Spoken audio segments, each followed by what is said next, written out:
Culture Soccer.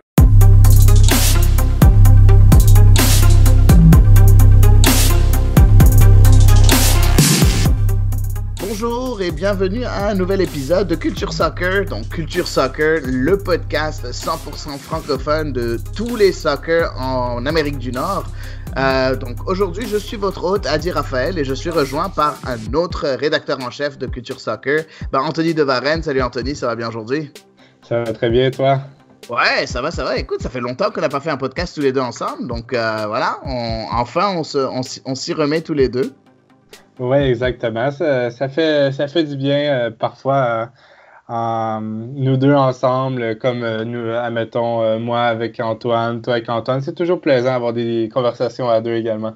Exactement, à 2 ou à 3. Bref, on essaye le plus possible de vous offrir du contenu, que ce soit à 2, à 3 ou à 6 parfois. Bref, vous donner le meilleur contenu possible et les meilleurs avis des observateurs de la MLS et bien évidemment de tous les soccer en Amérique du Nord. Et c'est bien qu'on en parle de tous les soccer en Amérique du Nord parce que bien évidemment, je veux juste présenter un peu le programme de ce podcast-là. On va commencer par parler bien évidemment de la grosse signature en MLS qui est Chicharito au Galaxy de Los Angeles. Après, on va passer on va donner quelques petits mots par rapport à ce qui est en train de se passer au Canada en CanPL. Rien de très très gros parce que vous savez, vous pouvez tout écouter sur CSL Érable où moi et mon collègue Daniel Cameron, on va vraiment en profondeur dans ces sujets-là. Et puis enfin, on va faire un bon segment, vraiment ce qu'il faut sur la USL parce que on a l'expert numéro 1 de Culture Soccer de la USL, c'est bien mon ami Anthony de Varenne. Donc, quoi de mieux que de parler de cette ligue-là, la deuxième division, qui commence à vraiment prendre son envol avec, encore plus prendre son envol, parce qu'elle a pris son envol déjà, ça fait quelques années, mais à devenir de plus en plus intéressante, avec beaucoup de joueurs intéressants qui y signent. On en parlera un peu plus tard. Mais commençons par la grosse nouvelle. On l'attend, ça fait 5 ans peut-être, ou 6 ans. Chicharito, Javier Hernandez, pour ceux qui ne connaissent pas, l'attaquant vedette de l'équipe nationale mexicaine, qui a pris sa retraite dernièrement de l'équipe nationale mexicaine, mais qui a marqué plus de 50 buts avec El Tri, il a rejoint finalement le Galaxy de Los Angeles. C'est fait, c'est signé. T'en penses quoi, Anthony? C'est sûr, c'est une grande signature. Surtout le fait qu'il soit mexicain, là, c'est sûr, il est pas dans ses meilleurs moments. C'est sûr que c'est plus le même joueur qu'il était avec Manchester United, mais vraiment, là, ça fait du bien au LA Galaxy de prendre une vedette mexicaine. On sentait qu'il était en train de perdre du terrain à Los Angeles avec Carlos Vela qui était au LAFC. Là, ils viennent vraiment de prendre la légende vivante mexicaine. Ça fait du bien à voir aller. Et j'espère qu'il va savoir se relancer, là, puisque dernièrement, c'était pas le même joueur qu'auparavant, là. C'est sûr qu'il a eu du mal à s'imposer à Séville, là où il jouait en Espagne. Il a eu vraiment du mal à s'imposer. Il faut dire qu'il y avait quand même de très bons joueurs devant lui. Mais n'empêche, Chicharito, il n'est pas vieux, hein. Il a 31 ans, il aura 32 au mois de juin. Donc, c'est quand même un joueur qu'on amène qui a encore plusieurs belles années devant lui. On n'est pas en train d'amener un joueur à 36 ans, 37 ans. Un joueur comme Chicharito, il y a 6-7 ans à MLS, il ne serait pas venu avant ses 35 ans. Et c'est quand même intéressant parce que, comme tu l'as dit, on connaît la grosse communauté mexicaine à travers les États-Unis. On sait que, bien évidemment, moi, je le vois déjà, je dis les États-Unis, mais en fait, à travers l'Amérique du Nord. Parce que je me rappelle, moi, très sincèrement, étant un fan de l'Impact de Montréal, je n'arrête pas de le répéter, mais lorsqu'on est venu et qu'il y a eu le match, la finale de la Ligue des Champions en 2015 entre l'Impact de Montréal et le Club América, qui est un club mexicain, il y avait beaucoup plus de fans du club mexicain que de fans du club montréalais à Montréal. Donc, juste pour vous dire, et là, on est en train de parler de Montréal, qui est même pas une ville à forte population mexicaine. Aux États-Unis, c'est encore pire. Les villes sont pleines de population mexicaine, ce qui est très, très bien et qui va beaucoup aider la MLS, n'est-ce pas, Anthony? Oui, et vraiment, c'est le fait que ce genre de joueur décide d'aller en MLS. Vraiment, là, lui, il a été formé au Chivas. Il a débuté sa carrière avec le Chivas. Et juste le fait qu'il décide de revenir en Amérique du Nord, et ne pas retourner au Chivas ou dans un autre club de Liga MX, mais vraiment d'aller en MLS. Ça prouve que la MLS prend un peu plus réduit de plus en plus l'écart avec la Liga MX. Et bientôt, tu disais qu'à Montréal, il y avait eu plus de fans de l'América, mais peut-être bientôt, et on l'a déjà vu avec les dernières Ligues des Champions, mais vraiment, là, la MLS prend de moins en moins d'écart face aux clubs mexicains. Exactement, il y a de moins en moins d'écart entre les deux ligues. La preuve, c'est en fait Chicharito lui-même qui l'a dit. Il a dit la MLS est en train d'évoluer énormément et très bientôt, elle sera au-dessus de la Liga MX. Sauf que nous, en parlant des Mexicains, on ne veut pas l'avouer. Venant de la bouche d'une légende et d'un emblème du Mexique, c'est quand même dur à avaler de la part des supporters mexicains. Après, il faut oublier que, oui, Chicharito est extrêmement aimé, ainsi de suite, mais on sait très bien que Chicharito, par exemple, il a refusé plusieurs fois la sélection El Tri parce qu'il voulait se concentrer dans ses performances en club en Europe, mais aussi il voulait se concentrer sur rester avec sa famille, ainsi de suite. Est-ce que revenir ici en MLS, est-ce que ça va permettre à Chicharito tu penses que ça va il va être un peu plus enclin à représenter l'équipe nationale mexicaine? J'espère pour lui, mais vraiment, un joueur comme Raúl Jiménez là, avec le Mexique, là, je crois qu'il a toujours une longueur d'avance sur lui. Ben, c'est sûr que si tu as fait une saison à 30 buts, ça va être dur pour le Mexique à refuser. Il y a quand même eu des joueurs mexicains de MLS qui ont joué pour la sélection. La El Tri, je pense aux frères de Santos, que même avec le Galaxy, là, et il allait en sélection. Donc, vraiment, ça dépend de ses performances. Mais je crois que s'il fait seulement une quinzaine de buts, je pense pas que ça va être assez pour réintégrer la sélection, là. Ah bah très franchement, moi c'est là où je suis pas d'accord avec toi. Je pense que lui c'est le premier nom que le sélectionneur mexicain qui soit, maintenant c'est Tata Martino, mais qui soit mettrait sur sa feuille. C'est sûr qu'à chaque fois c'est lui, c'est Chicharito qui a refusé la sélection. Je pense que maintenant Tata Martino serait très heureux de le revoir de retour en sélection. Après, je pense que tout va dépendre de Chicharito lui-même. Est-ce qu'il va accepter une sélection ou non? Il n'a pas dit qu'il prenait sa retraite internationale. Il a juste dit qu'il refusait les sélections en expliquant que non, il voulait se concentrer sur ses clubs en Europe. Bref, on passe juste à une autre parce que ça a fait une grosse polémique. On voit à un moment donné dans une des présentations, dans une des vidéos de Chicharito, on le voit en train de parler en espagnol avec son père. Il y a une grosse polémique sur Twitter par rapport à ça et sur les médias sociaux en général par rapport à ça, parce qu'il dit très clairement, papa, c'est le début de la fin de ma carrière, je suis en pré-retraite, je signe en MLS. Et ça a fait beaucoup, beaucoup de bruit. Bon, les Européens, ça les renforce bien évidemment dans leur idée que la MLS, c'est vraiment une ligue de pré-retraite, ce qui n'est vraiment plus le cas, nous qui la suivons vraiment de plus en plus. Après, c'est le cas bien évidemment pour des joueurs comme Zlatan ou Drogba, ou oui, on parle des 10-15 meilleurs joueurs dans le monde. Genre Messi, s'il arrive à 35 ans, oui, il sera là, mais ça ne veut pas dire que c'est une ligue de pré-retraite parce que avant, on signait des joueurs comme je l'ai dit avant, comme Chicharito, on les signait à 35-36 ans. Maintenant, il arrive à 31 ans, ce qui est vraiment très différent de 35-36 ans. Bref, donc les observateurs de la MLS et ceux qui aiment la MLS certains se sont un peu offusqués, tandis que d'autres, ça les a renforcés en disant oui, ligue de merde, il est parti prendre sa retraite en MLS. T'en penses quoi de tout ça? Est-ce que tout ce débat-là, est-ce que tu trouves qu'il est inutile ou non? Oui, honnêtement, moi, ça m'a pas trop choqué. Vraiment, j'ai écouté la vidéo et surtout ce qu'il disait, c'est c'est un peu la retraite de son rêve européen. Et honnêtement, c'est un peu logique. Il a 31 ans, il lui reste peut-être au maximum, là, s'il joue jusqu'à 38 ans, il lui reste encore 6-7 saisons. Mais ça, son niveau va pas aller en s'améliorant.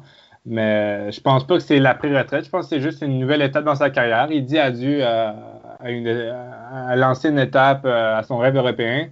Mais vraiment, j'ai pas été choqué par ses affirmations. Je les trouve même logiques. C'est vrai qu'il dit adieu à son rêve européen. Et Et il dit qu'il est quand même encourageant dans ses propos également. Là. Il dit qu'il va être plus proche de sa famille. Donc, on ne sait pas, on va peut-être voir un nouveau Chicharito en MLS. Là.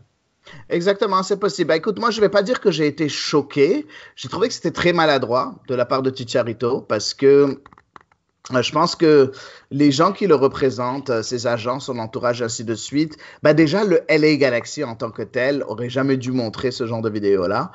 C'était une mauvaise idée. C'est sûr que le Galaxy a sûrement dû lui taper un peu sur les doigts en lui disant « Hey, fais attention à ce que tu dis. » Je sais ce qu'il voulait dire. C'était un peu maladroit la façon dont il a dit, parce qu'il a dit pré-retraite. Le mot pré-retraite était le mot retraite en tant que tel, je prends ma retraite du football européen. Le mot retraite était un peu trop fort et un peu trop négatif dans ce sens-là pour un footballeur, ainsi de suite. Donc bref, je pense que c'est juste maladroit. Après, c'est pas plus gros que ça. On va voir ce qu'il est capable de donner en MLS. Ça se trouve, écoute, beaucoup de gens pensent qu'il va tout exploser. Mais écoute, si jamais il se retrouve à la fin de la saison, puis il a marqué 5 buts durant la saison, ouais, bah écoute, je pense que c'est toi qui dois être à la retraite tout de suite. Hein?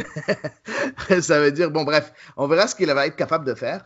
Une dernière chose aussi par rapport à Chicharito, c'est drôle parce que un de nos confrères, un des analystes de la MLS qui écrit souvent des articles sur le site de mlssoccer.com, en anglais bien évidemment, il était en train de parler des plus grandes signatures de l'histoire de la MLS. Puis directement, après David Beckham, qui est pour lui la plus grande signature de l'histoire de la MLS, il met Chicharito. En troisième, il met Zlatan Ibrahimovic. Quatrième, Thierry Henry. Cinquième, Kaka. Sixième, Wayne Rooney. Septième, Cuauhtémoc Blanco, qui était un excellent joueur mexicain. Huitième, Didier Drogba. Neuvième, Carlos Valderrama, qui était un excellent joueur colombien qui a joué en MLS dès ses débuts en 96. Et puis en 10e place, Sébastien Giovinco. J'ai mon avis là-dessus, mais j'aimerais entendre le tien en premier, Anthony. Tu penses quoi de ce classement-là? Est-ce que tu trouves ça logique? Ben, c'est sûr que c'est tout des beaux noms, mais dire que c'est la deuxième plus grosse signature quand il n'a même pas encore fait un match, c'est sûr que ça vaut beaucoup. C'est un grand joueur mexicain, mais honnêtement, j'ai quand même de la misère à le mettre directement du numéro 2 quand il n'a même pas encore foulé la pelouse. Là. Si ça devient un flop, que je sais pas, à son deuxième match, il se fait les croisés et il rejoue plus un match avec le Galaxy. Est-ce que ça va rester la deuxième plus grosse signature en MLS? Je crois pas. Donc c'est un peu hâtif. Je crois que c'est Andrew Wiebe qui a fait le top 10. Là. Je crois qu'il a voulu un peu surfer sur la vague pour voir un peu la vie des gens, là, mais vraiment, tout de suite, numéro 2, j'ai quand même du mal. Là. Un joueur comme Thierry Henry a vraiment aidé aussi la cause de la MLS en Europe. C'est peut-être pour ça qu'aujourd'hui, il y a beaucoup de comptes francophones sur Twitter. Je suis sûr que Thierry Henry en est pour beaucoup. Vraiment, là, c'est sûr, moi, je suis pas mexicain, je peux pas dire vraiment l'effet de cette signature a eu chez moi, mais vraiment numéro 2, à ce point-là, je trouve que c'est un peu beaucoup, là. Écoute, je suis complètement d'accord avec toi. Je comprends ce que Andrew Wiebe a essayé de faire comprendre. Je pense qu'il a essayé de faire comprendre, point de vue impact sur la MLS et l'impact que c'est capable de faire sur la MLS de tous les points de vue en général. Je comprends qu'il y a beaucoup de Mexicains qui vont virer fou juste le fait de voir Chicharito dans la ligue.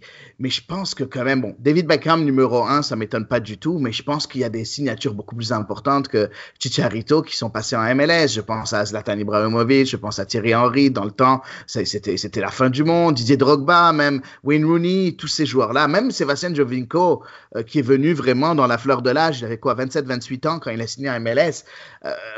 Même Kaka, ça peut passer, même c'est un ballon d'or. Pour moi, ça peut passer bien avant Chicharito. Après, le fait qu'il soit mexicain aide beaucoup. Point de vue notoriété internationale, point de vue poids dans l'univers du foot, tous ces joueurs-là que j'ai nommés passent avant Chicharito. Point de vue, le fait qu'il y a une grosse communauté mexicaine et hispanophone qui aime l'équipe mexicaine aux États-Unis et au Canada.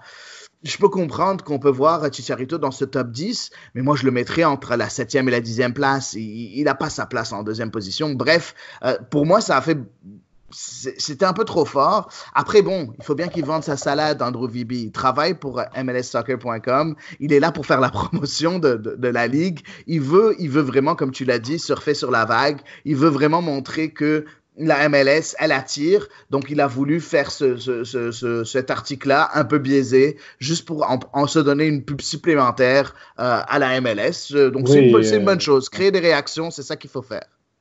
Oui, j'ai l'impression qu'il a oublié David Villa parce que c'est quand même un grand joueur. Et toi, de ton côté, tu dois dire, voyons, Piatti n'est pas dans le top 10. Il y a une aberration. Je peux comprendre pourquoi Piatti ne serait pas dans le top 10. Parce qu'on sait, en fait, beaucoup de chroniqueurs, journalistes, analystes américains l'ont dit. Si jamais Piatti jouait dans un autre club que l'Impact de Montréal, donc jouait aux États-Unis, en fait, ou aux États-Unis ou à Toronto, parce que c'est des clubs beaucoup plus suivis que Vancouver et Montréal, Piatti aurait été considéré comme un des meilleurs joueurs de la ligue. Mais ça fait 4-5 ans que Piatti est là maintenant. Puis c'est pas considéré comme un des meilleurs joueurs de la ligue. Pourquoi? Parce qu'il joue à Montréal, parce qu'il y a beaucoup moins de visibilité à Montréal ou à Vancouver. Et c'est normal. Et je peux rien dire par rapport à ça. Et je comprends ça. Donc je vois pourquoi Piatti est pas là. Mais moi, je veux le voir point de vue d'impact, point de vue pas l'impact de Montréal, mais point de vue d'impact sur la communauté de la MLS, sur les observateurs de la MLS, sur le nombre de personnes qui vont venir et commencer à suivre la MLS à cause de ces joueurs-là. Tu as parlé de David Villa, pour moi c'était quelque chose d'important, tout comme même malgré leur mauvaise carrière, Pirlo, Lampard, Gérard, qui n'ont pas fait de grandes choses ici en MLS, ils ont quand même créé un certain impact, mais bien en dessous du top 10. Donc bref, on verra ce que ça va faire avec Chicharito au fur et à mesure de la saison. J'ai hâte de voir ce que ça va donner. Par contre, le El Trafico entre le Galaxy et LAFC, tu en as parlé un peu plus tôt, ça va être encore plus explosif que ce que c'est déjà. Hein. Oui, en effet. Là, j'ai hâte de voir la confrontation Chicharito-Vela. Ça va être vraiment... là. C'est on pourrait dire les deux Mexicains forts des dernières années. Là, donc, vraiment, j'ai hâte de voir la confrontation. Puis, il me semble, je les ai rarement vus jouer contre. Je sais pas si c'est déjà arrivé, là, mais vraiment, ça va être intéressant à voir aller. Là, ils vont vouloir se prouver pour leur club, mais également pour leur réputation. Là. Oui, c'est sûr. Effectivement, je pense que ça va être très intéressant. J'ai bien aimé aussi ce que notre ami Bob Bradley a dit. Il a dit que non, Chicharito va pas venir remplacer Zlatan parce que Zlatan jouait un rôle de vilain au sein du El Trafico. C'est quelqu'un qui provoque, qui est vilain, qui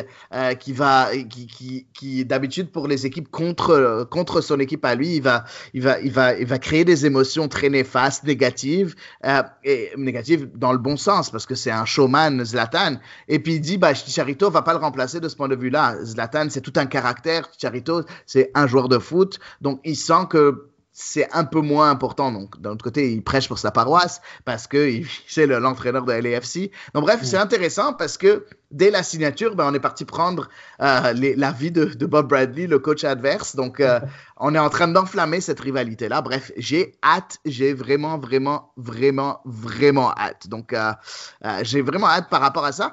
Juste pour répondre à ta question, tu demandais si jamais ils avaient déjà joué l'un contre l'autre Chicharito et Carlos Vela. En fait, oui, ils ont joué l'un contre l'autre parce que en fait, non, ils n'ont pas joué l'un contre l'autre parce que les seules fois où ils auraient pu se croiser, c'était quand Chicharito a été en Espagne, lorsqu'il avait été prêté au Real Madrid lors de la saison 2014-2015. Mais à ce moment-là, Carlos Vela était à Arsenal. Donc, ils n'ont pas pu se croiser là. En fait, non, je suis désolé. Ils étaient à la Real Sociedad, donc oui, ils se sont déjà rencontrés. Ils se sont déjà rencontrés l'un contre l'autre. Donc, Real Sociedad pour Carlos Vela, puis Real Madrid pour Chicharito. Après, je ne sais pas si les deux ont joué ce match-là lors de cette confrontation-là. Mais bon, bref, ils étaient dans deux clubs rivaux en même temps. Donc, bref, juste pour l'anecdote. On passe au prochain sujet. Très rapidement, on va parler un peu des rumeurs des rumeurs qui sont en train d'être corroborées un peu partout à travers la CanPL et à travers l'univers du soccer canadien. Il y aura un club à Ottawa dès l'année 2020, donc dans quelques mois, dans 2-3 mois, et ce sera en fait un club qui sera chapeauté ou qui appartiendra à l'Atlético Madrid. On en a parlé bien évidemment de cette possibilité, mais très brièvement sur CSA l'érable, qui est le podcast 100% canadien. Par contre, on n'a pas voulu vraiment rentrer là-dedans très, très, très profondément parce que tant que c'est pas officiel, on veut pas vraiment rentrer là-dedans. Par contre, j'aimerais vous faire écouter parce que si jamais vous voulez entendre ce qui se passe en Ottawa, le club d'Ottawa qui joue en USL, il a disparu. On en avait parlé avec Mathieu Boutin dans l'épisode 19 de la saison 1, donc à écouter si jamais vous voulez faire. Mais au moins, Ottawa est supposé avoir retrouvé un club de foot. C'est intéressant, n'est-ce pas, Anthony? Oui, vraiment, Ottawa, c'était vraiment un beau club de foot là, en USL. Et vraiment, ça m'a rendu un peu triste d'aller voir arrêter la USL. Mais vraiment, pour les fans d'Ottawa aussi, parfois, je parlais à quelques-uns. C'est vraiment, ils aiment leur club. Et en USL, là, moi, quand j'ai allé les voir, là, c'était 5000 personnes vraiment présentes au stade. Donc, ça va faire du bien à la CanPL. Et vraiment, s'il peut y avoir quelques prêts de joueurs espagnols, ça pourrait être intéressant. La seule petite affaire un peu qui me rend triste, c'est que les joueurs du Fury commencent à signer ailleurs, soit en USL, en ISA ou dans la CanPL. Donc ça, je suis un peu triste pour les fans d'Ottawa qui risquent d'avoir un effectif complètement différent.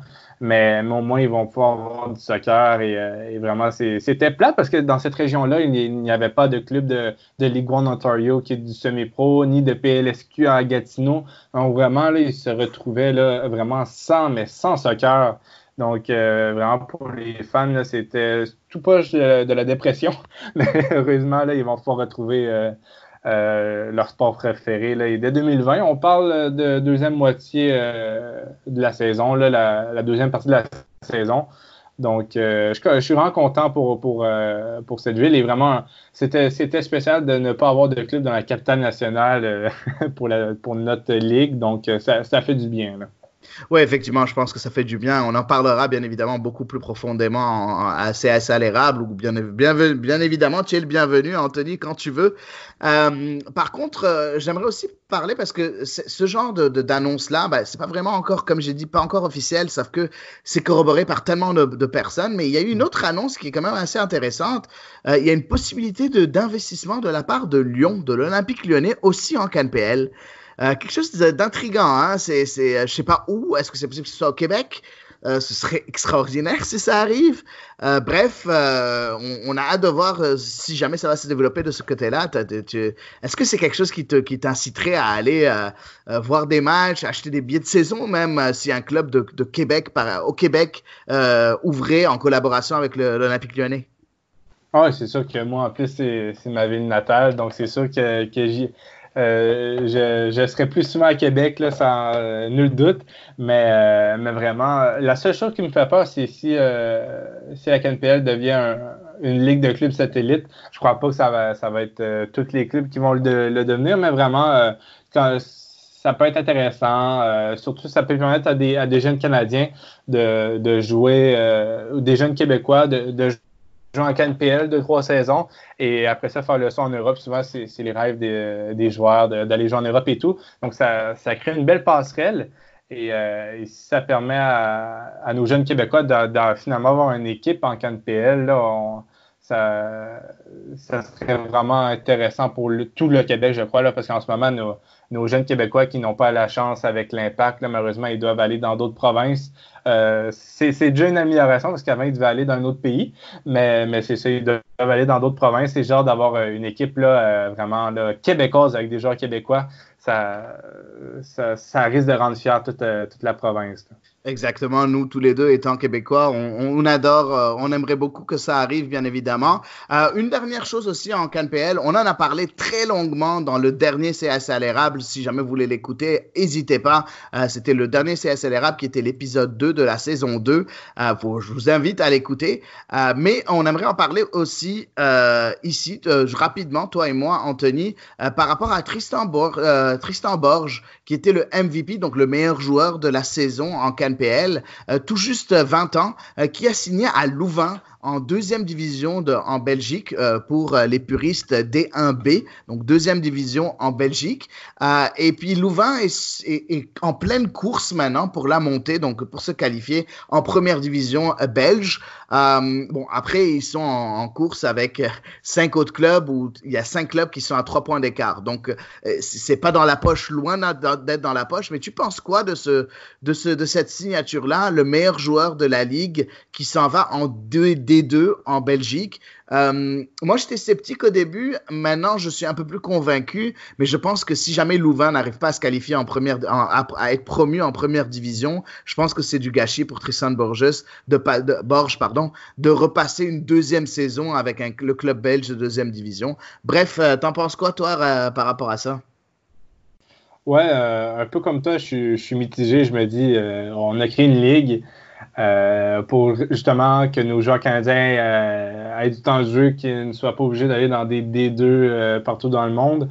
C'est sûr, la D2 belge, qui est la D1B, je sais pas vraiment le niveau qu'elle a, mais c'est sûr que ça serait dommage que l'un des meilleurs joueurs de la CanPL dès la première saison quitte et finalement se perd dans les divisions inférieures en Europe. Là, ça serait un peu contre-intuitif comme façon de faire, de créer une ligue pour finalement envoyer nos joueurs se perdre en Europe. Mais vraiment, je crois qu'il a un plan en tête et vraiment, si ça l'a réussi et que son club soit promu en Division 1 ou que même il signe ailleurs la saison prochaine dans une Division 1, là, je crois que ça serait mission réussie. Mais c'est ça, reste à voir. Ça peut être un gâchis comme une réussite. Mais c'est vraiment dur à le dire immédiatement. On ne connaît pas vraiment le club. Est-ce qu'il va avoir du temps de jeu? Est-ce qu'il est là pour faire de la rotation et finalement il va perdre le rythme? Ça reste à voir, mais c'est comme toi un peu, là, je suis mitigé. Parfait. Et puis juste pour revenir un peu à la MLS, parce qu'on est en train d'enregistrer, on est le 25 janvier, donc le samedi, il est presque 3 heures. Il y a une nouvelle qui vient tout juste de tomber pour les fans de l'Impact de Montréal. J'aimerais en parler, vu que je suis fan. Zachary Brault-Guillard vient tout juste de signer à l'Impact de Montréal. Donc, c'est un retour du latéral droit qui était à l'Olympique Lyonnais, qui fera beaucoup de bien à la défense montréalaise. Cette fois-ci, il sera titulaire.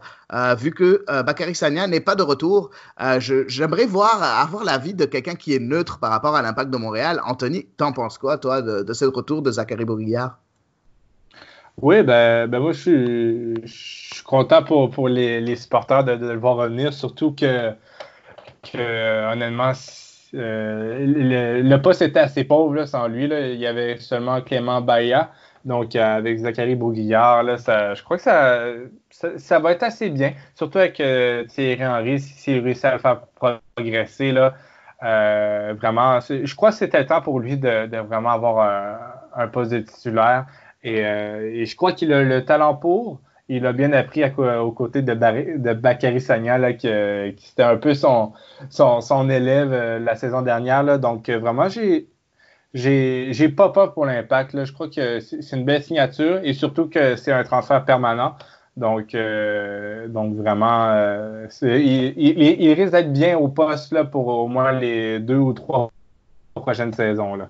Exactement. En fait, il a signé un contrat de 2 ans avec des années en option en 2022-2023. Donc, bref, la petite parenthèse Impact de notre part.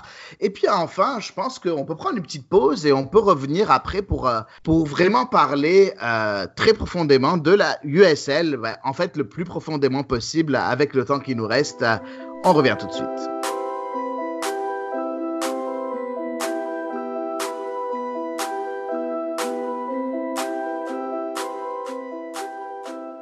Donc, nous voilà de retour maintenant pour le prochain segment qui est la USL. La USL, la deuxième division américaine, nord-américaine, même si maintenant il n'y a plus que des clubs américains.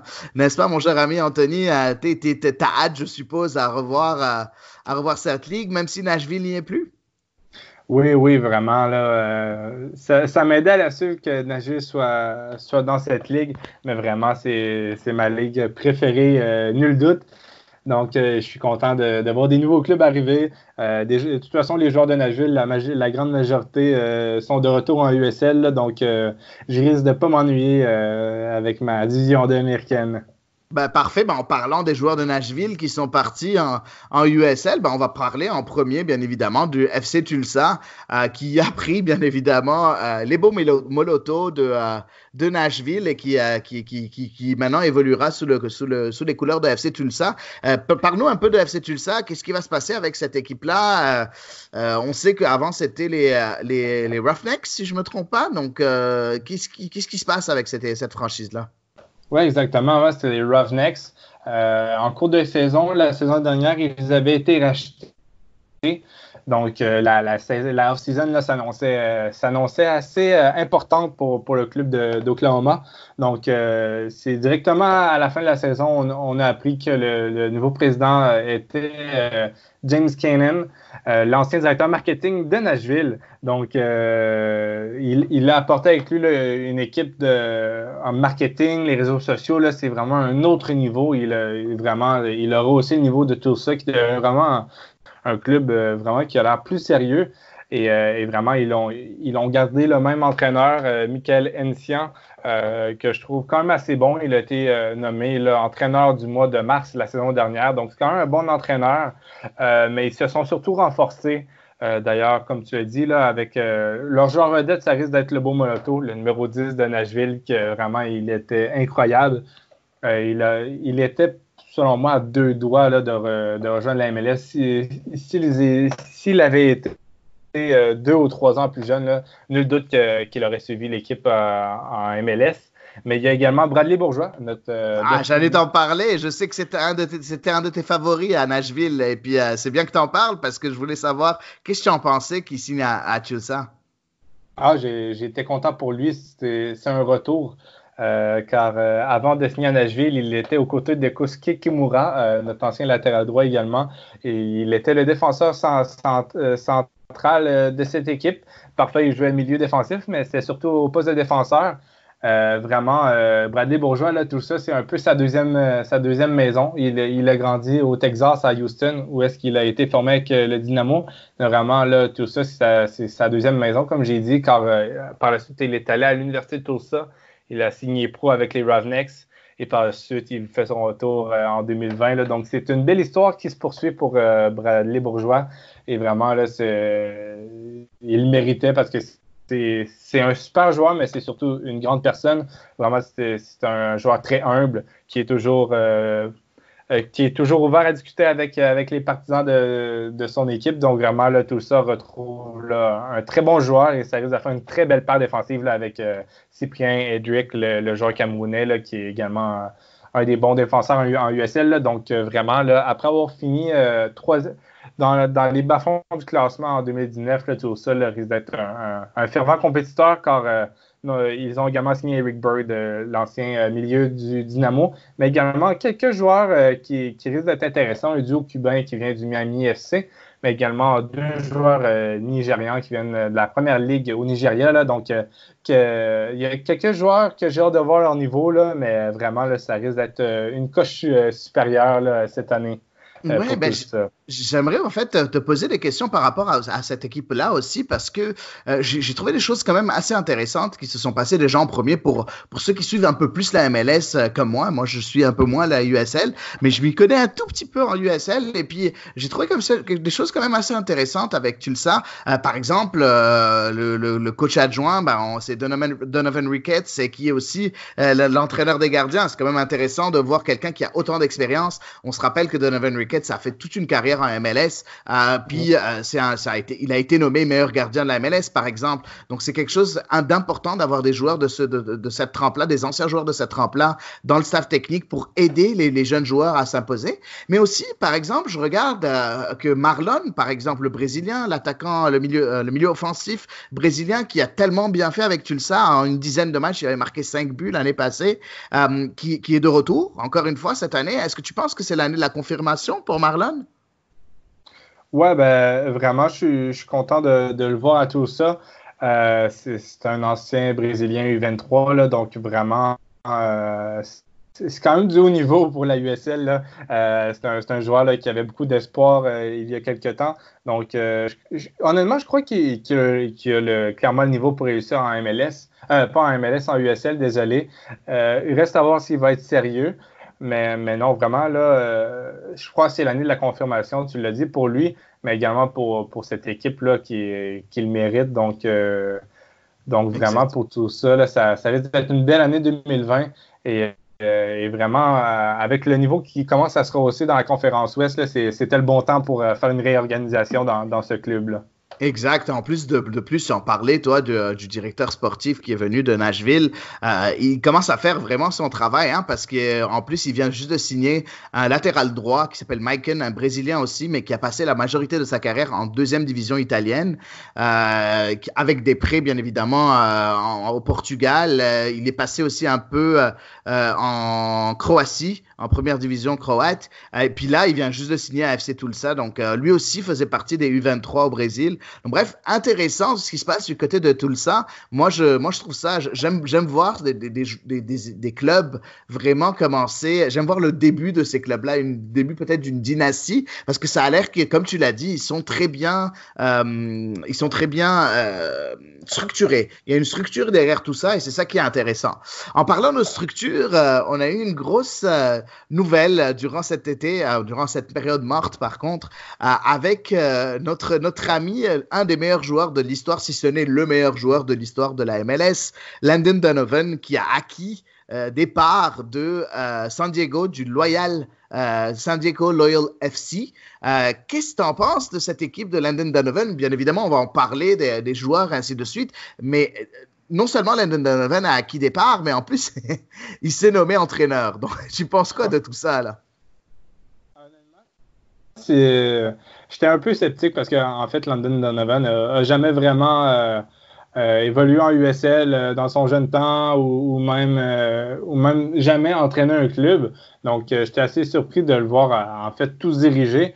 Mais à date, il fait quand même bien ça. Seulement en termes de signature, là, il a signé des gros noms de USL. C'est sûr que San Diego, ça donne le goût d'y aller. Mais vraiment, là, pour ceux qui suivent la MLS, vous connaissez Saul Zizzo.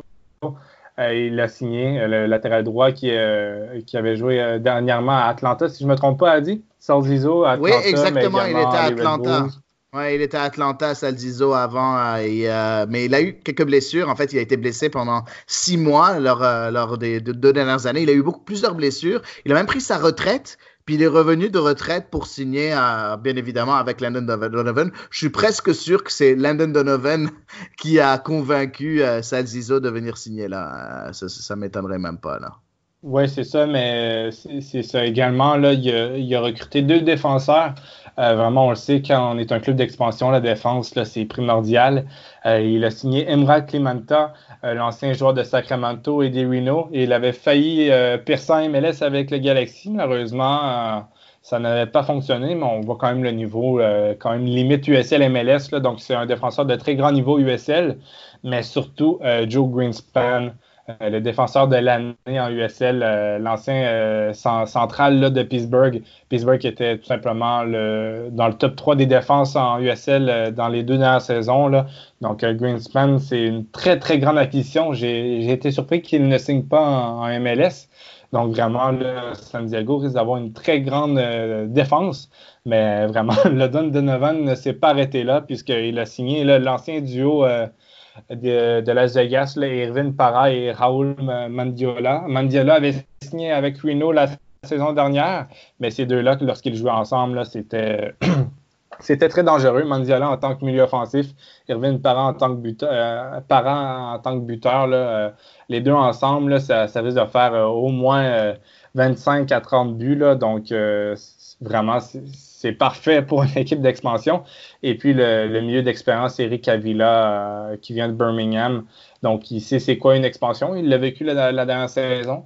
Donc, ça risque de clairement aider le club de Donovan. Donc, vraiment, j'ai l'impression que cette équipe-là peut faire sa marque dès sa première saison, à l'image un peu de New Mexico. mais avec une défense plus solide. Donc, vraiment, je serais pas surpris de les voir au moins dans le top 6 là, cette saison-là. Ah oui, ce serait quand même intéressant. Après, bon, on s'entend que, par exemple, on regarde, on est quoi, à presque 40 jours depuis du début de la saison.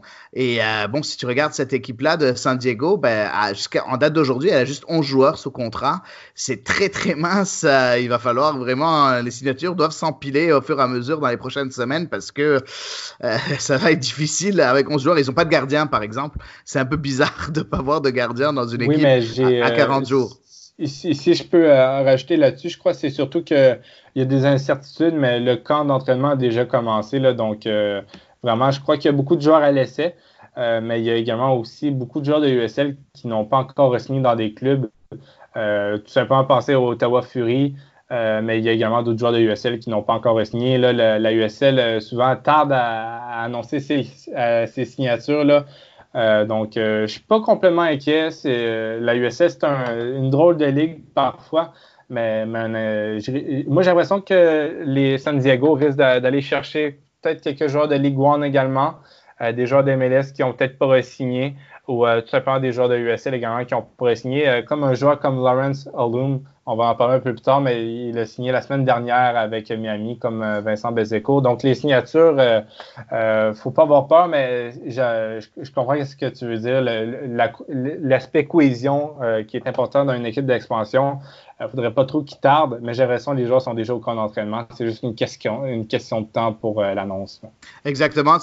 On va passer, bien évidemment, après à Miami FC. Tu as déjà nommé deux des meilleures signatures de l'effectif, mais avant tout, j'aimerais parler aussi de quelque chose juste, je sais que tu ne le connais pas parce que moi je le connais pas non plus, mais il y a eu un attaquant un peu bizarre, mais j'aimerais le mentionner parce que c'est spécial et ça fait typique USL pour moi. Un attaquant de l'île Maurice qui a signé, Ashley Nazira, qui a signé avec le Loyal de San Diego. C'est quelque chose qui m'intéresse. Il a 24 ans et il a commencé sa carrière à l'île Maurice. Il vient directement de l'île Maurice. Il n'a pas été autre part avant.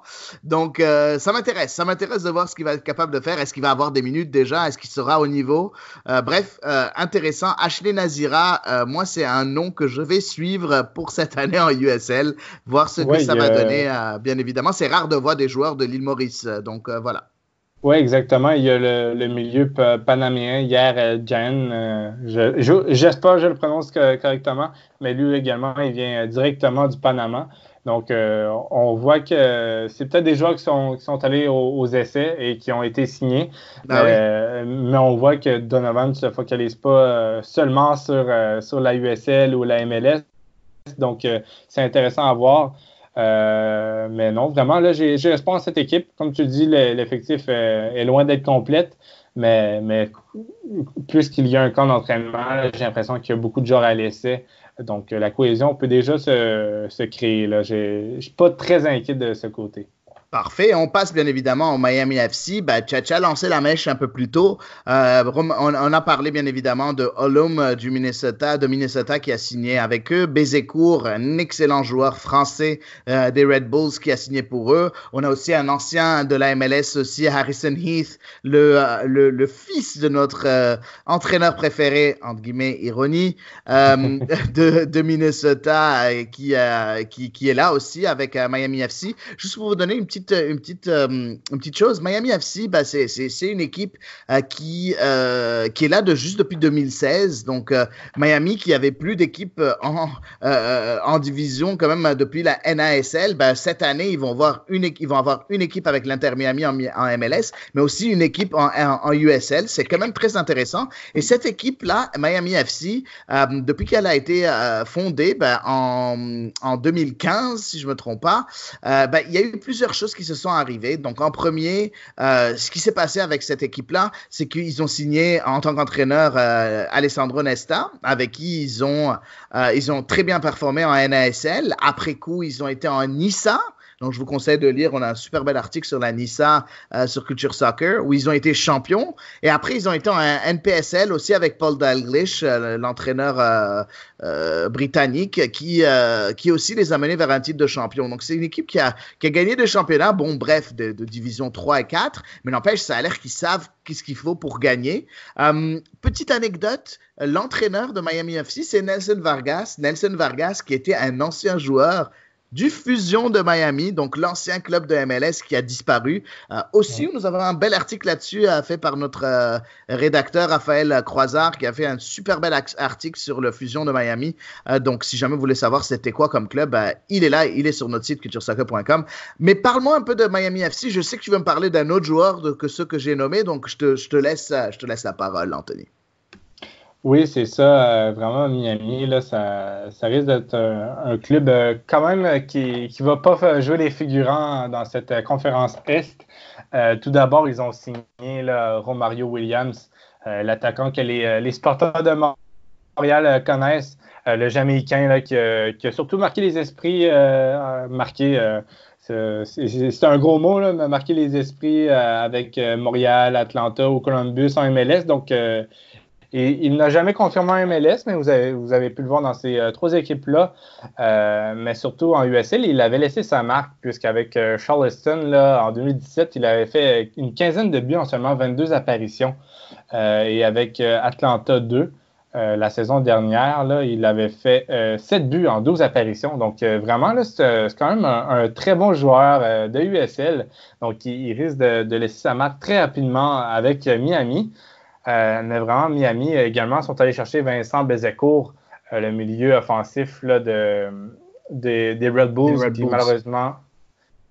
malheureusement là, il s'est blessé la saison dernière, donc il n'avait pas pu confirmer avec l'équipe du New Jersey. Mais vraiment, là, tout le monde sait qu'il a le niveau USL. Il avait été très bon avec la réserve, mais c'est surtout Lawrence Erloom, le défenseur là, qui peut jouer au milieu de terrain. Vraiment qui vient rajouter de l'expérience à cette équipe. Tout de même jeune, là, c'est des joueurs qui ont joué en NPSL, en NISA, parce que Miami a quand même re-signé beaucoup de ces joueurs des saisons précédentes. Donc j'ai l'impression que Miami a pris son 2-3 ans là, de pause de soccer professionnel, sauf NISA la saison dernière. Là. Mais pour vraiment se bâtir un effectif sérieux, vraiment, il y a des joueurs que, personnellement, je dois avouer que je ne connais pas, mais vraiment là, qui ont l'air d'avoir du potentiel. Et c'est intéressant à voir. Là, c'est des joueurs qui proviennent de la NPSL, une ligue là, qui produit de bons talents aux États-Unis. Donc, j'ai hâte de voir, mais il y a des joueurs que je connais également, comme Motia, qui avait joué au Reno. Il y a également Brenton Griffiths qui arrive du Reno également, qui jouait pour Miami là, les saisons précédentes. Mark Pace, qu'on a pu voir avec la réserve de Toronto ou Fresno. Donc, j'ai hâte de voir aller. C'est sûr qu'il y a beaucoup d'incertitudes, mais il y a aussi il y a un petit noyau de joueurs clés qu'on sait qui vont avoir un grand impact en USL. Donc, j'ai hâte de voir que ça va se produire, mais honnêtement, ils viennent, je suis sûr à 100% qu'ils ne viennent pas pour jouer les figurants. Là. Va falloir prendre attention à ces joueurs-là. Là. Ah, mais également, oui, j'oubliais, mais il y a Brian Sylvestre. J'allais en parler. Oui, j'allais en parler juste maintenant. Je sais que tu l'as oublié. J'allais en parler juste maintenant parce que effectivement, c'était un joueur de North Carolina, le gardien de but. Mais c'est un gardien qui a joué en MLS à Philadelphie, entre autres, même aux Whitecaps. Donc bref, une belle acquisition aussi. Mais aussi, il y a un joueur par exemple qui est l'ancien capitaine du club, Lance Rosboom, qui sera de retour aussi à milieu de terrain. Donc bref, intéressant, curieux. Je mets pas trop d'espoir, moi, personnellement, sur cette équipe de Miami pour une première saison.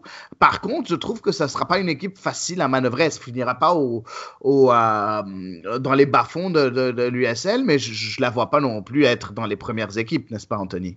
Ouais, honnêtement, je pense que ça va être une bonne expansion. Je pense pas qu'ils vont jouer le haut du classement, mais je crois que, par exemple, autour de la 8e place, là, peut-être. Moi, je pense que vers la fin de saison, peut-être 5 matchs avant la fin de la saison, ils vont confirmer leur place en série. Mais vraiment, je crois pas qu'ils vont être très 13e ou encore pire 18e. Mais vraiment, c'est autour de la 10e place. Mais je crois pas qu'ils vont se battre jusqu'à la fin pour les séries. Je pense qu'ils vont réussir à confirmer ça un peu plus tôt. Donc, c'est ça, 7-8e place. Ça, je crois que c'est sérieux comme position, là. Exactement. J'aimerais parler un peu, j'avais parlé un peu plus tôt que Paul Dalglish avait pris ce club-là vers 2 titres, que ce soit en NISA ou en NPSL en 2018-2019. Il a juste 42 ans. C'est un ancien joueur international, pas international espoir écossais qui a joué à Newcastle United lors de sa carrière en tant que joueur. Paul Dalglish, il n'a pas quitté le club, en fait. C'est son assistant, Nelson Vargas, qui est devenu entraîneur. Par contre, lui, il est devenu directeur général. Donc, il y a une certaine continuité au sein de ce club-là qui est quand même assez intéressante. Après, il n'y a pas une structure encore très définie, aussi définie que ce qu'on voit, par exemple, à Tulsa, où on en a parlé un peu plus tôt. Par contre, ça commence bien. Il y a une bonne chose, il y a de bonnes choses qui commencent à être faites. Je pense qu'il va leur falloir 1 ou 2 ans avant de vraiment être très, très, très dangereux.